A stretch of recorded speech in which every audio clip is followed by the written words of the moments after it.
Hi! In this video, I would like to share how you can create a website and make it accessible via the internet using GitHub pages. I will also demonstrate how you can point your Amazon domain name to your web page. We will begin by creating our repository in GitHub. It should be in the form username or organization name.github.io. For this exercise, I have my organization name Broodcamp, and I will use this organization to create my GitHub pages. And let's do that. If you haven't done so, you can create your GitHub account by going to github.com and sign up using your email. Let's click the new button. And here, let's type Broodcamp, since Broodcamp is the name of the organization.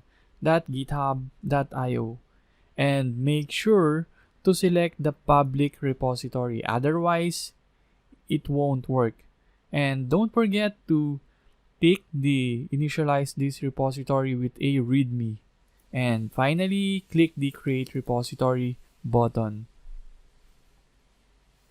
Now that we have our repository, it's now time to clone this repository into our local computer and commit our HTML pages. So let's copy the GitHub repository URL here and type git clone the repository URL. Now, if you are unsure what the passphrase would be, I will provide another tutorial in the description box of this video that you can follow to set up your repository.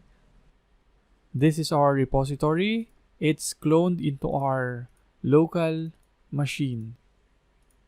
And for this exercise, I have downloaded a free coming soon template that we can use, that we can commit into our repository. Let's copy these files and paste it into our repository, and add those files into our repository and commit. Add coming soon pages, and finally push the changes into our remote repository. Go back to our GitHub repository and hit refresh. We should see the newly uploaded files.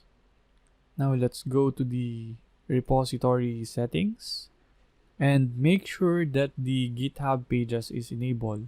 So here, our site is automatically published to this URL. If you have several branches, GitHub will ask you to select what branch you want to publish. Now let's try accessing this URL. And as we can see, our web page is successfully served by GitHub. Let's proceed with Amazon, because there I have several domains that I'm currently not using. So let's use my Broodcamp domain name. And here we have to create an A-type record that points to GitHub's name servers, and an alias that points to your domain name so that GitHub can read it. So let's add the GitHub's name server, which are these IPs, which I will also add in the description box of this video. Alias set to no, type is IPv4 address. We don't need to fill the name parameter here, and click create.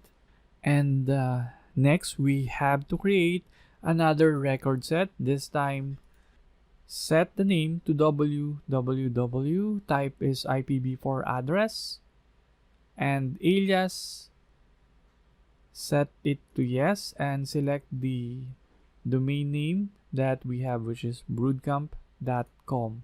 And finally, hit create.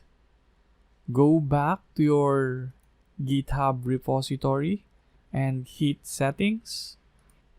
In the GitHub pages, let's enter our custom domain name, which is Broodcamp. broodcamp.com and hit save. It should not take that long, but it's not instant either. Here it says that it might take up to 15 minutes for the process to complete. Let's try accessing our URL, broodcamp.com. That concludes this video. I hope you find it helpful. If you're also working as a programmer, don't forget to subscribe to my channel and hit the bell icon as I upload programming related videos every now and then, which might be helpful to you.